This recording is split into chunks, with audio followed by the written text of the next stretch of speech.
And here we go for the last talk of the day. Again, as people are going to be moving slowly up from the coffee stations. For the final topic of the day, talking about something different. But as you know, and as has been established throughout the day, games are some of the most intercultural and or cross-disciplinary projects in the world that I know of. About the most difficult thing that you can do. And if I would describe that in one word, it would be chaos. Maybe like absolute carnage. So if we take that and then we contrast it with the problem of why would anybody in their right mind ever move to Finland to make games? And once they've moved, why? Stay? You mad? This and a lot more from Sandra from Redhill Games. Take it away. Thank you. Thank you. What a beginning. And thank you for still being around for the last talk of today. So as said, I'm Sandra from Redhill Games. Today I'm talking about different ways of retaining talent by offering purposeful learning and development strategies, overcoming intercultural challenges, and also, very important, activating a positive mindset. But let me first introduce myself a bit. I have 20 years of business experience, coming from marketing and sales, project management, internal auditing. But from my heart, I'm a people's person, and I have always mostly enjoyed to work in human resource management. I have experience as recruiter, as HR business partner, and now at Redhill Games, I'm working in training and development, company culture, and well-being. But I'm always, more interested about the real person, all the different sides of personality, and I wanted to show that also with my pictures. I'm originally from Austria, have been living now in Finland for 4 years already. I'm married to a Finn, so that's also a good reason to stay in the country. And I have rediscovered old hobbies of mine. I really like horseback riding here in Finland and just spending a lot of time in nature, which has inspired me also to become a life coach. And I'm very happy we have actually heard this already quite often today, which is great because it means that we agree on that fact. It's people who make games. It's not one technology, which is also important, but it's not one technology and it's not one superstar that we are hiring. The beauty about making games is its team effort, its collaboration. The people are our most important asset. And my main message is, let's invest in our people, let's retain them, and let's give them also the necessary know-how. As talent growth manager, of course, I need to be passionate about learning and development. But what's the main goal of learning and development? I think for all of us, it's actually success. It's just how we define success that's very individual. For some of us, it might be a salary raise, or power, a fancy title, experience. I think in general, people just want to be heard. Employees want to be heard by the leads, want to be heard by management, and they want to feel psychologically safe at the place so that they can grow. As a company, for example, us, Redhill Games, we define success differently. For us, success is great teamwork, fun making games together. We are happy when we have motivated colleagues. And all that, of course, leads also to high productivity and a high work moral, which is very important because, after all, we are a business. and we want to make revenues and profit. Sometimes people come to me and say, I don't know, I've already spent, a really long work day. I'm tired. I've already been quite a long time in Zoom. And now you also want to send us still to online learning? Don't make this mistake. I think, when you want to establish a really good learning and development strategy, then you need to make it a business goal. Learning and development needs to be part of the business strategy. It needs commitment from both sides, from the management and also from the employees. But the strategy, the goal, needs to be clearly communicated by management and by the leaders. And the great thing about learning and development is it starts right from the beginning. When you have your first day at a new company, learning and development is part of the onboarding process. You have to learn so much about the new company, about the values, about the ways of working.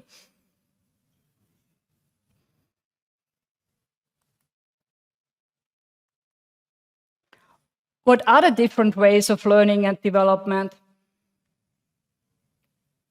I think very important for me is an internal career path. Especially when you hire a lot of juniors or mid-level people, give them purpose, empower them, hear them, and show them how they can grow over the next years. How can they become mid-level or senior? I'm very proud at Redhill Games. We have established internal know-how sharing sessions. And the way those sessions work is that one person can talk to the rest of the company weekly or bi-weekly. So it's open to everyone and everyone can speak. It's not, limited to management or to the leaders. And the topic can vary. It can be something work-related, that you really share something that you work on at the moment in this team. But it can be also something private, like a hobby, a special hobby that you would like to share, or some latest travel experience trip, because it's not only about learning as such, it's also about team engagement and having fun together, which already comes very close to mentoring. We were thinking it's a little bit hard for us to establish a professional mentoring strategy at Redhill Games because we are still a small company and we don't have enough leads. But I think, for me, mentoring doesn't necessarily need to come from a lead. It can be from anyone. Just talking to colleagues and listen to them, having a great discussion every now and then, that's already mentoring. Of course, we also offer the online learning 24/7, like Udemy and LinkedIn. But the most important thing is that you tell every person a clear goal. I suggest what we also have done is we have a personal skill development plan for everyone. You don't need a system for that. It can be basically just an Excel sheet where you put all the skills that the person should develop, like the hard skills and the soft skills. You combine it with milestones so that you can also celebrate successes in between, and you have a deadline. And very important is also to have a constant flow of feedback. And we have also heard that already today. Allow mistakes. That's a great thing, because sometimes people come to me also and say, okay, so you are responsible for training and development, but I don't really know what I should do. I basically just know I want to work in games, but I don't know about my strength and my skills, so what should I do? And then I think it's a great thing when we can send them, to different disciplines. Show the young people that they can try different things and then they can find out. And if they fail, they fail. But at least there are no regrets. They were brave enough to try.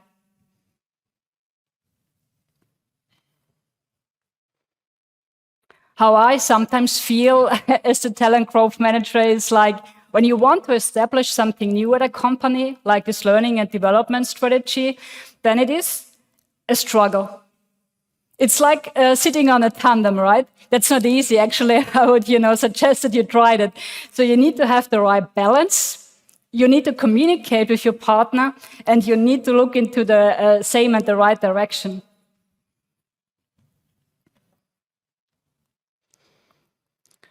It's funny because I didn't make my presentation like this, so I need to press here now many, many buttons to move on, but we will also manage that nicely. I think I've covered here the most important things already. People want to belong to the company. They want to understand how they fit into the big picture. How do they contribute to the business success? So that's about the empowerment of employees, which is really very important. And another thing about learning and development, which is very important, is it doesn't need to be so strict. It's not, about action points, do this and do that. It can be fun. Inspire your people, make learning part of the everyday work life.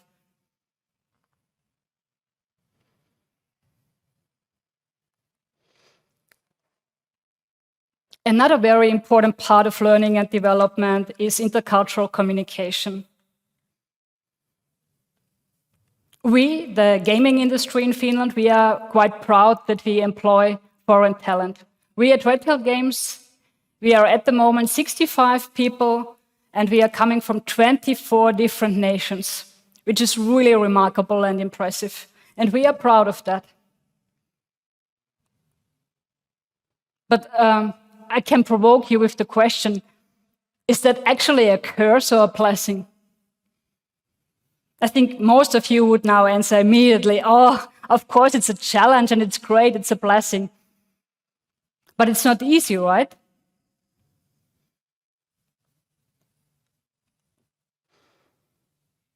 What is culture? I don't really want to go to stereotypes, like, I don't know, how is the typical Austrian or how is the typical Finn? Because I really don't know. I guess it depends a lot on the age group, on your educational background, whether you live in a city or the countryside.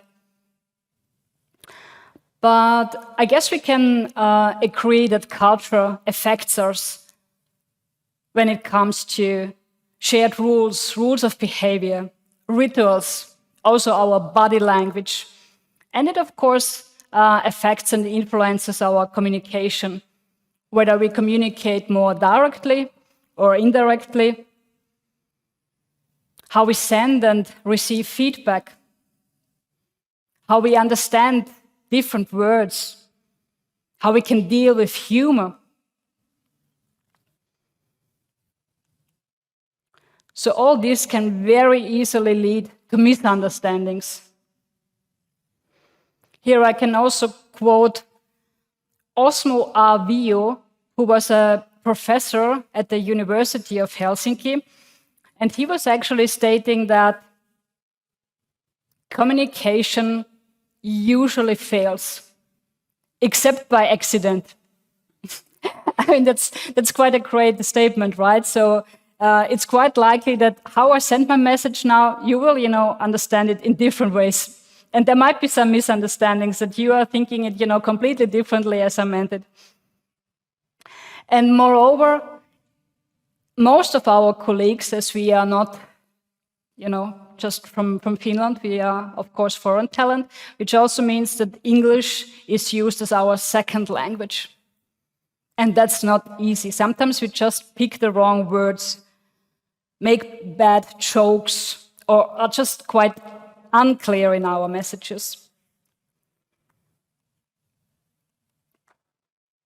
So is there a secret recipe, something that we can do and we solve all the intercultural challenges? Personally, I don't think so. It's a constant learning, it's a process, it's a journey that we are on. And it means that we should stay flexible all the time. We need to raise awareness to all these challenges and issues. At Redhill Games, we are committed to continuous learning about that. We have intercultural workshops. We are committed to equality. So although we think that employing foreign talent is, of course, a challenge, it's absolutely part of our company strategy and of our mission. We want to bring international talent together. When you watch out for the right talent, don't only look for the right hard skills, make also sure that you get, the right talent to the right job, the right cultural fit. Another tip of mine is when you have, meetings done with all these kind of different people and English is not the native language, keep language rather simple in your presentations. Don't use too many quotas or something like that because people will not understand it correctly. And moreover, we spend so many times now in Zoom, we are not 100% sure if everyone can concentrate correctly or if you have any noises, if you are spending the meeting, I don't know, in the car or in the train or something. So with all these noises, it's very likely that there can be some misunderstandings. So keep the language very simple. And also put the main messages into written form, like meeting notes, also very important. Another thing that we have just introduced is, which helps with the intercultural communication, use mediators. At Redhill Games, for example, we have regular one-on-ones, like the leads with their employees. And sometimes they just feel something is not going into the right direction. What can we do? And then just send a colleague in there. It really helps when there's an independent third person listening and give some feedback. What was really going on in this meeting? Did you understand correctly? What is the outcome of this meeting? So it can be another leader, it can be a team colleague, or it can be also someone from human resource management.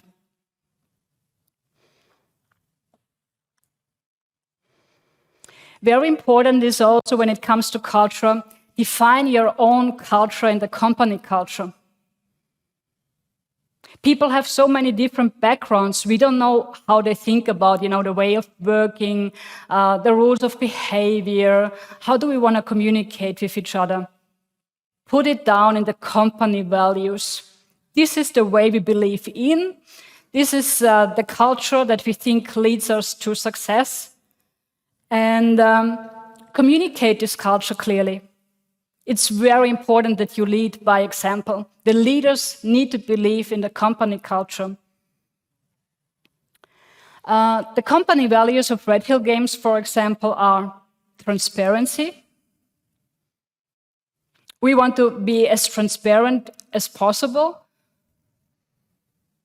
When we have, some communication ongoing, management decisions, meetings, we are inviting all of our colleagues to the meetings and want to be really transparent about our decisions.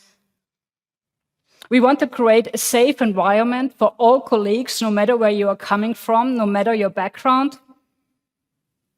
And another company value is we all respect each other. This already shows that we are really interested in diversity. And I think diversity needs to prove itself like in everything you do. We have already talked now about the company values, the rules of behavior, communication. Think about it also when you think about benefits. We all like benefits, right? And sometimes we think then a little bit just like in one channel. We are, of course, very male-dominated at Redhill Games, and we are thinking Friday after-work beers are great. And don't misunderstand me, they can be great, but maybe not for everyone. We need to offer diverse channels so that everyone is invited and feels respected. Because there might be some colleagues who just can't join for many reasons. It can be religious reasons or just privately that they don't want to. Also with the cookies, we offer, for example, a lot of cookies at Redhill Games. I'm not so sure at the moment that this is a good idea. I think I have already gained something like 2 kilos. It might still be okay, but when this is now how it grows over the years, it might become a problem.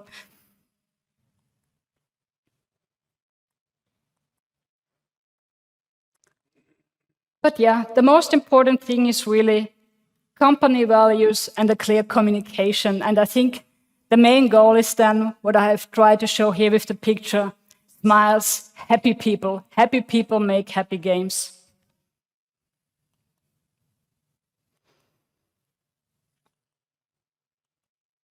And yeah, now coming to my favorite topic: integration in Finland. When we hire a lot of foreign talent, it's not easy to prepare them for Finland, right? I think we need to be very honest and really prepare them. Tell them about the pros and cons. What does it really mean to live in Finland? And stick to the facts, don't assume. I think sometimes we make the mistake that we think like, okay, someone is coming from another Nordic country, similar climate, similar weather, they will be just fine in Finland. But we have actually some examples which proves us wrong. And then we have other examples like, I'm thinking now of a colleague from Brazil, and we think, oh my God, I mean, those people, they are really used to a different climate, more sunshine and more outgoing people, but really doing well in Finland and wanting to stay here in the long run. So what I want to say is, we just don't know before. We need to tell the people how it is, and then they can make the decision themselves if they are fine with that or not. Because the lifestyle can be quite different. I have just had a nice chat with a colleague who told me like, yeah, I don't know. I mean, for me, it was really quite normal that I had a nanny and a driver. Now it's for me the first time actually that I do the grocery shopping myself, and I need to plan time for that. There is, no right or wrong, no black and white. It's just different. And I think we agree on the pros. That's what comes quite easily when you want to talk about Finland. We all like the nature here, great infrastructure and safety. When coming to the challenges, it becomes already a little bit trickier. But usually people are talking about the cold, long winter and the gray weather. And also some distant people, that it's not easy to make friends in Finland. No matter where someone comes from, when someone is really relocating to Finland, I think we as the companies, as the employer, we need to be patient. We need to just acknowledge and accept it is a really stressful time for the people. They are coming maybe from the other side of the world, they have to find a new home, getting used to a completely different culture, to a new company. That's not easy. Give them enough time to adjust and settle in. Another important thing is, don't forget the spouses and kids. We are quite often concentrating on our employees and making sure that they are feeling well, that they get, a purposeful job that they like, that they are well integrated in the team, having fun. But I can guarantee you that you will not retain your talent when these people go then home and the spouses are not happy, the partners cannot settle in, and the kids maybe don't make friends at daycare or school or having problems. So it's very important also to include the spouses and the kids. For example, when we have activities at the office at Redhill Games, like lunch breaks, or when we offer special activities for Vappu, like a picnic in the park, then we usually also include the spouses and the kids.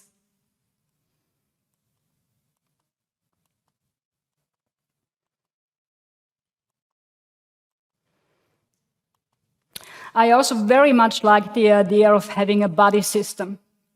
When we offer professional relocating, then we are very often concentrating on the really important things like opening a bank account, talking to the landlord. We make sure that the registration is done properly. We tell how healthcare works in Finland. But what the buddies could do, like, another team colleague or the leader is like answering the day-to-day questions. Where should I go to do my grocery shopping? Or where can I find new hobbies? Where can I meet people?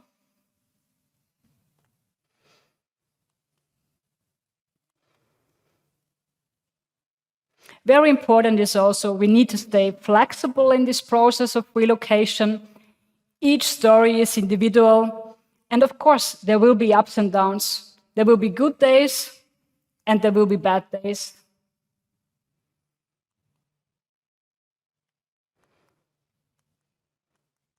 I think we have covered that. So actually, I would like to already jump to the next slide. So let me just click this through quite quickly, because then I come to my own and personal story.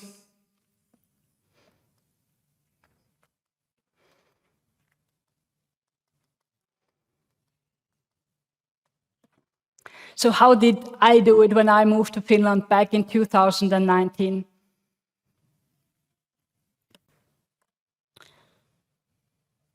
I made sure that from day one onwards, I was making myself a home.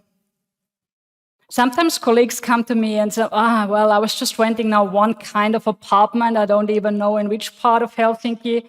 And I don't really know what's going on there in the neighborhood, and I haven't brought any personal belongings or something. Don't do that. Make yourself home. Sometimes it might look too much, but I was from day one onwards making sure that I have personal pictures there and belongings and all my decoration. And then explore. What I did, I was starting to walk like in star form from home every day in another direction and really checking the neighborhood, what's going on there. Are there places that I could like? I was finding my favorite cafes, libraries, gyms that I could try. And that's a very important tip, actually. Because as long as you don't know many people, you will not be able to really connect with people just as back home. When you don't have family here, no friends. My tip is suggest connective places. For example, I have really my favorite places in Espoo, for example, like my favorite cafe, my favorite hiking trail, places that give me a lot of comfort. And then when I have a bad day, then I feel reconnected with Finland again at these places. It's very important to have personal routines and hobbies. They keep you going, also in winter time. When I started riding again, in the beginning, I just couldn't believe it. Do you really want to go riding in winter when it's dark at -20? Oh my God, it's really tough. But you can do it, and then you get into it. You just need, the right gear or something, then it's fun. It keeps you going outside. Just never stay home. Have the routines also in winter time. And then another important point we need to mention is language. Is it possible to integrate well in Finland without speaking Finnish? Actually, I don't know. I've learned Finnish a little bit, but if you ask me now if I speak it, then I would have to say, no, definitely no. I'm not able, to express myself in Finnish. But the good thing is that I've learned enough so that I can still live independently. I can fill in forms. I can understand signs. I know a little bit what's happening around me when I'm, just moving through the day with open ears and open eyes. And I can also navigate Finnish websites. And just think about it. Either you are an expert yourself, or maybe you are a leader and you have an expert in your team. Whatever question comes up, Google will be your best friend. So you will always start Googling and trying to look for the right answer. And I want to share this example with you because it really showed how the world with Finnish opened for me. When I arrived in Finland, I was Googling, for example, something like gym. I knew I wanted to go to a gym, so I Googled gym. I got 2 answers. Yeah, of course you can like those gyms, but we are not sure, right? But when you Google Kuntusali, you will get maybe 50 answers. And even more interesting it became with my wish to start writing. When you Google writing school, you will not get any hits or answers, I can guarantee you that. But when I Googled Ratsastuskolo, Esposa, I had 50 to 60 answers. Just think about it. That's a whole big world. People where you can meet people, where you can make new friends. And if you ask me now if I have many friends in Finland, maybe, it's not the closest friends, not the best friends forever, but I'm really happy when people just know me. When I go to the gym, and I really like those group lessons, then people know my name. They ask me how my day was and how my weekend was, and that creates connection. That's a starting point. And that's another tip of mine. I hear quite often, the people in Finland, they are so distant. For example, I've just moved to a new place and the neighbors, they are not greeting me. They are just looking down, and might be true, but for example, with me, it's not true. All my neighbors greet me. And I think it has quite a lot to do with myself. I started to greet them. So what keeps you from doing that? If you want that someone greets you, start it. If you want that someone smiles at you, start smiling, and you will get really great answers. And another really good thing about moving to another country is you can invent yourself completely new. You can discover new sides about yourself. I'm always smiling and joking that I'm a little bit living here like Pippi Longstocking. Because, people realize immediately that I'm different anyway. As soon as I'm open my mouth and I don't speak Finnish, they know I'm different. So I can really try new things and experiment with that a little bit. And I try to express that with this picture. So if you have a problem with the Finnish winter or something, do something crazy, travel, go to Lapland. What we did here, for example, was building an igloo in Lapland. And we were really building it from the scratch, like from a snow pile, and then spending the night in there. And we had the temperature of minus 25.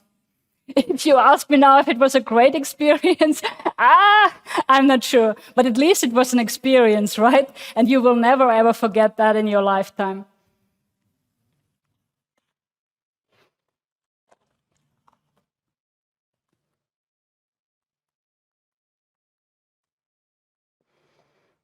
Take things with humor. Laugh about yourself. When you have a bad day or when you don't feel so connected, it's really good to take it with humor. I have a few colleagues who are then coming and I don't know if I can really stay in Finland. I just had this really stupid experience. I don't know, the nurse was not really nice when I had this medical appointment. I'm always answering, I hear you, I get you. I have been in these situations myself, but this is not your entire life.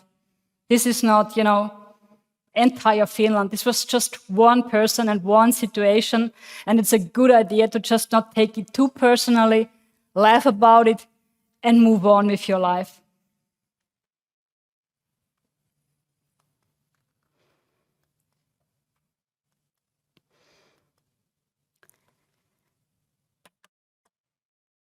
And that brings me to the final part.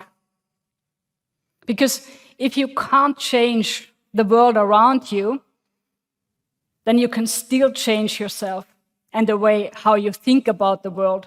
It makes a huge difference if you wake up in the morning and are already super negative, it will be a shitty day anyway, or if you believe in yourself and start thinking positively. And I think a positive mindset can really be a game changer. And I'm used to get some reactions from people when I start to talk about mindfulness. I'm honest with you. Let's imagine now Redhill Games, male-dominated company, and I try to talk to a male colleague who is super stressed, has a deadline coming up, doesn't sleep well, and everything gets too much, is overwhelmed. Do you really think that he will listen to me that easily? There's the person coming from human resource management and telling me I should breathe deeply. I mean, this person will most probably react like, oh my God, it's the biggest bullshit I've ever heard, right? So mindfulness can be something totally different. It's not just a yoga retreat or, I don't know, a shaman that is playing a singing bowl or something like that. It starts in everyday life. And real mindfulness needs to be trained, actually like a muscle. So if you are now sad or not feeling well and I go to you and tell you, you just need to think positively, it will also not work. It takes time. And mindfulness also means that you live with all your senses. And that's a great thing when you also think about, not a company, when you are a leader or when you work together with your coworkers. When you understand yourself better, you can learn to listen to others. And that's the great thing. We want leaders that are listening to us, that can connect with us. And in that sense, we can do a lot as a company, offering a space where people can connect. At Redhill Games, for example, at the moment, we don't have the perfect layout where we can easily connect, but still, we have the kitchen with the best coffee machine and the cookie jar, and a place where people have to go and bump to each other and give them a space to talk. And for you as an individual, mindfulness can be that you give yourself sometimes a break. Learn about the right sense for you, because I can't tell you, it's an individual story again. Some people like to have a break by going for a walk and enjoy the silence. Some others are happy when they listen to their favorite song, when they are dancing. That's why I go to the gym. Dance yourself happy. So it's a lot about getting to know yourself and giving yourself some breaks, because we are living in a stressful world. It's easy to get overwhelmed. And we quite often do so many things at the same time. We are in a Zoom meeting, but still we are also playing with our mobile phone, maybe opening the newspapers, reading about the news. They also don't really contribute to our happiness. And then we just feel overwhelmed. So give yourself sometimes a break and find out what makes you happy. And I can share now with you what makes me happy, because I'm a nose person and I like, for example, the aroma of cinnamon. Then I'm immediately relaxed and happy. And when I arrived here today, I was so happy because the first thing that I was seeing was actually something that motivates me, really. So when I have a bad day and when I feel a little bit disconnected, or when when I'm fighting with my husband and saying, I don't want to be here anymore, I'm, going back to Austria, then there is something that definitely connects me with Finland.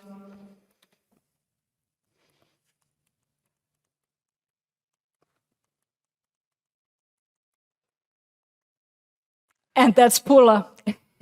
So I guess we all enjoyed it already today. So if I have a bad day, then I need a Cora Booster, and then my life is much brighter again. And all that in mind, it's people who make games. Thank you.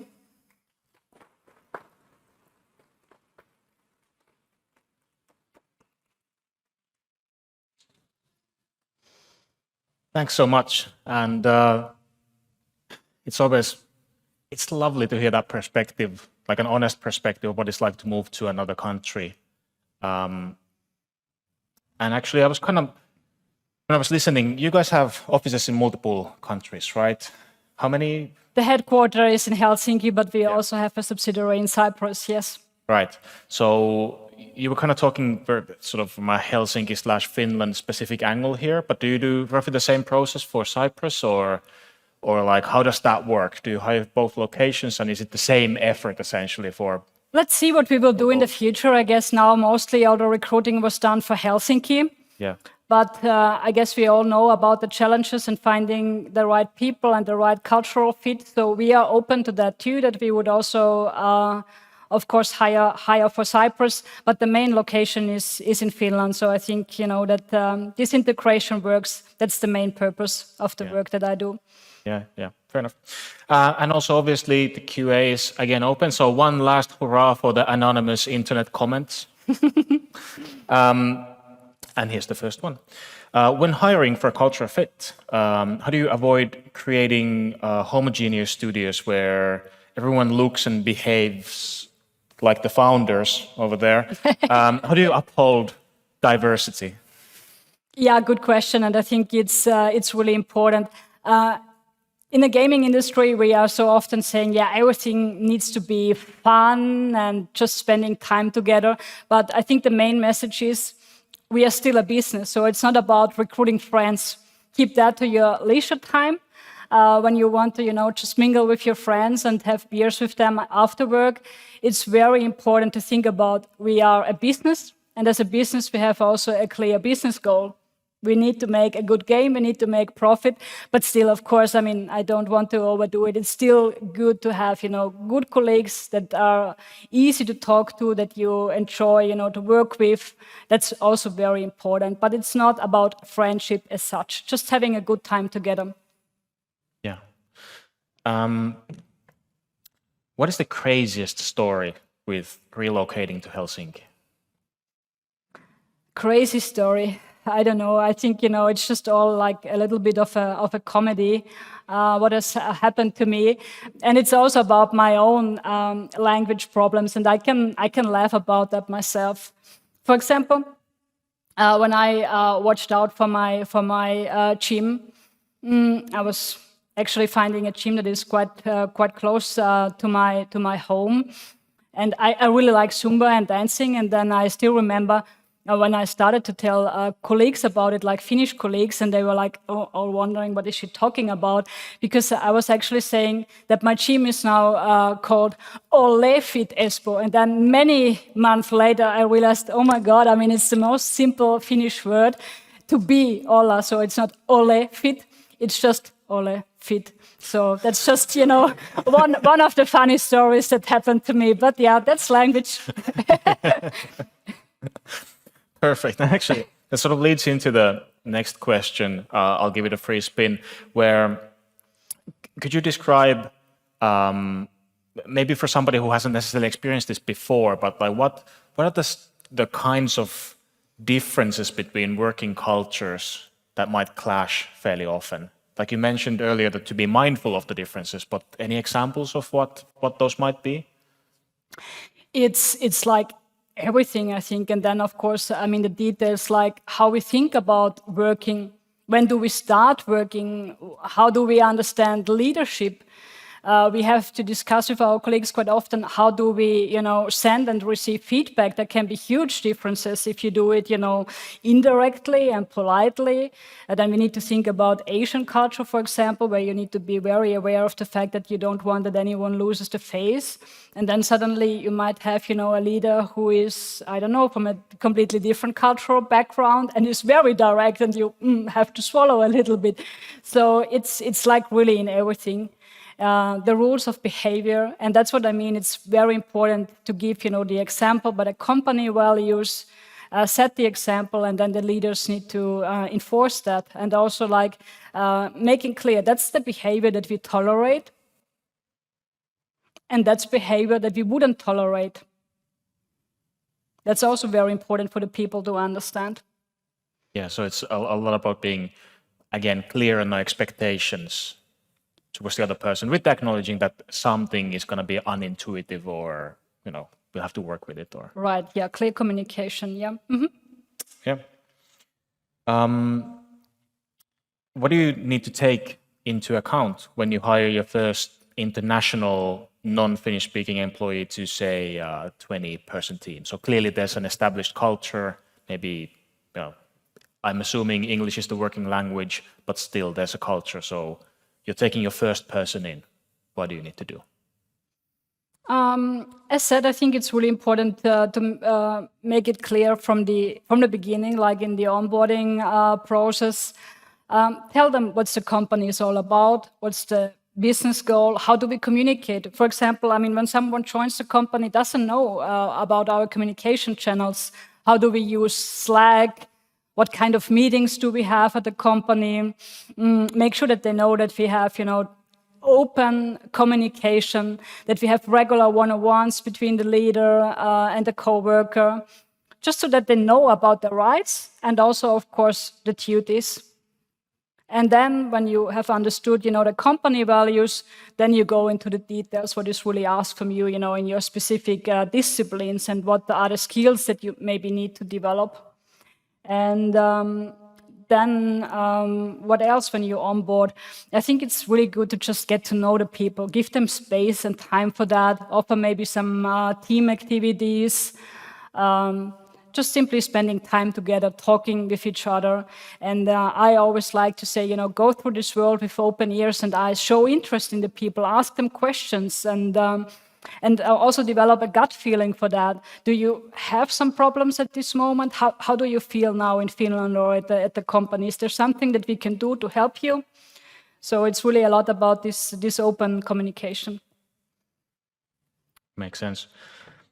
And there's sort of questions on, everybody's curious of how we are perceived. So, as the certified foreigner, please tell us things how we are. Specifically, what, from the point of view of a foreigner, what should we pay attention to if we're working with Finnish people? So, like, for example, we don't really like to work weekends necessarily. We don't necessarily want to be contacted or outside of work hours. Or is there anything? Yeah, I think, of course, communication is different, but my experience is really like that Finns were usually quite curious about me, wanted to know, where are you from? Why are you here? And also at the gym, but at some certain point, there is something like, a wall that is coming down. And I think it has a lot to do with the language, like then the language barrier. So when it comes to socializing or mingling or, just being cozy after a long workday, then we all like to tend, rather use our native language, and I truly understand it. So it takes some time and be patient. I tend to be very proactive. Some people like it, some not. So you really... I don't know, I'm thinking about the example again of trying, to find a riding school. Although I call them and tell them, hey, I would like to become, a fixed customer of yours for the entire season, and I would actually pay a lot of money for that. Some are a little bit reluctant, but the thing is, they don't want to be unfriendly to you. They are just maybe not so used to speaking English, and they are just a little bit shy. Give them sometimes space to think about it. But still, it's a good idea in Finland to be super proactive. I just, go out there and say, hey, here I am, so please, let's deal now with the situation and be open to that yourself. Like, of course, don't be then stubborn. I only speak English and I will never listen to your Finnish. Be open to that too. And, you can always learn a few vocabulary. I'm already pretty fine with Finnish vocabulary when it comes to gym instructions. I think I couldn't even do it in German or in English anymore. I've already, picked up some vocabulary also with writing. What I want to say is just stay curious. And when you are curious, then people will also answer in the same way. Yeah, maybe picking up a final topic. So we all know hiring is hard, super hard, and that's one of the reasons to hire from abroad. But again, from the point of view of maybe a company that hasn't been doing this before, what should I be thinking about as a company person to get ourselves ready to onboard new people? Where do I even start? Yeah, I guess we all are aware of the professional relocation. I've covered that by talking, you need to help the people when they don't have any clue how Finland works and have no Finnish skills. How can they register? How do they find an apartment? What is even a good area to live? How does healthcare works? So all these main things. And then I really like this buddy system that we have started, like having a colleague who is answering your everyday questions.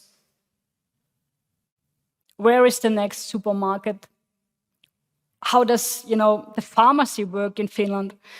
I mean, people laugh about it, but because I'm from another EU country, and they may think, hey, it's super easy to relocate from Austria to Finland.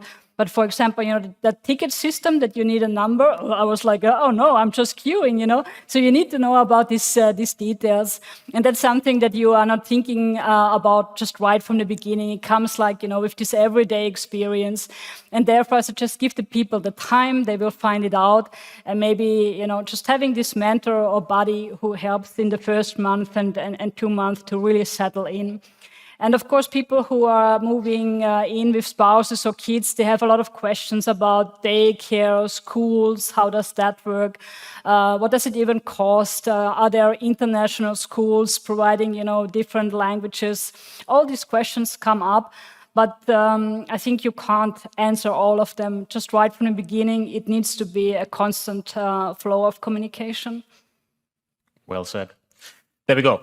A masterclass in international multicultural HR. Please keep it up, Sandra. Thank you so much. Thank you.